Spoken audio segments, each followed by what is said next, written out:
ওমর রাদিয়াল্লাহু তাআলা বলেছিলেন, একটা কুকুরও যদি অসুবিধায় থাকে, না খেয়ে মারা যাওয়ার উপক্রম হয়, আমাকে জবাবদিহি করতে হবে। তা আমি অনেক আগ থেকেই শুনেছি, আমি জেনেছি, এর জন্যই আব্দুর রব তালুকদার সাহেবকে আমরা হাত পাকা প্রতীকের এমপি হিসাবে আপনাদের সামনে উপস্থাপন করেছি।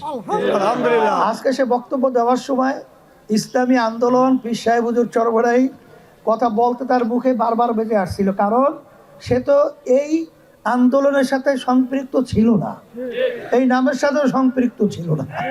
এই জন্য নতুন নামটা বারবার বলতে বলতে এক সময় দেখবেন আল্লাহ রহমতে এই নামটা তার মুখ থেকে বেধড়কভাবে নিয়ম ছাড়া ছুটতে থাকবে। সেই হিসাবে আমি বেশি লম্বা আলোচনা না করে সংক্ষেপে কথাই বলবো।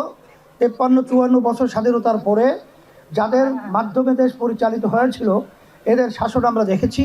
নতুনভাবে এদের থেকে আমরা কোনো নতুন কমিটমেন্ট, এটা আমাদের নতুনভাবে কোনো উন্নয়নের ফুলঝুরি, এটা আমাদের কোনো প্রয়োজন নাই। বিধায় আমি সর্বশ্রেণীর পেশার আমার ভাইদেরকে, আমার মা বোনদেরকে এবং সংখ্যালঘু আমার যারা রয়েছেন সকলকে আহ্বান জানাবো, আসেন আমরা 12 তারিখ যদি এই নির্বাচনে যদি আমাদের আব্দুর রব তালুকদার হাত পাকা প্রতীকে বিজয় করতে পারি, তাহলে এই এলাকার মানুষ শান্তি পাবে দুনিয়াতে এবং সর্বদিক থেকে। আর নীতি আদর্শ ইসলাম যেহেতু এটা ধারণ করলে আখেরাতে আল্লাহ রাব্বুল আলামিন শান্তি দান করবেন। এই জন্য আমি সমস্ত আমাদের নেতা কর্মী, মুহিব্বিন, সকল শ্রেণীর পেশা মানুষদেরকে বলবো যে আমাদের সময় কিন্তু বেশি নাই, আমাদের রাত্র দিন এখন সেইভাবে হিসাব করে চললে হবে না। আমার ভাইদের কাছে যেতে হবে, আমার মা বোনদের কাছে যেতে হবে, সকলকে বুঝিয়ে শুনিয়ে হাত পাকা প্রতীকের পক্ষে ভালো মানুষ আব্দুর রব তালুকদারকে বিজয় করার জন্যে আমরা আল্লাহর ফজলে খুব অবিরাম চেষ্টা করব। এরকম নিয়াত কে কে করতে পারি?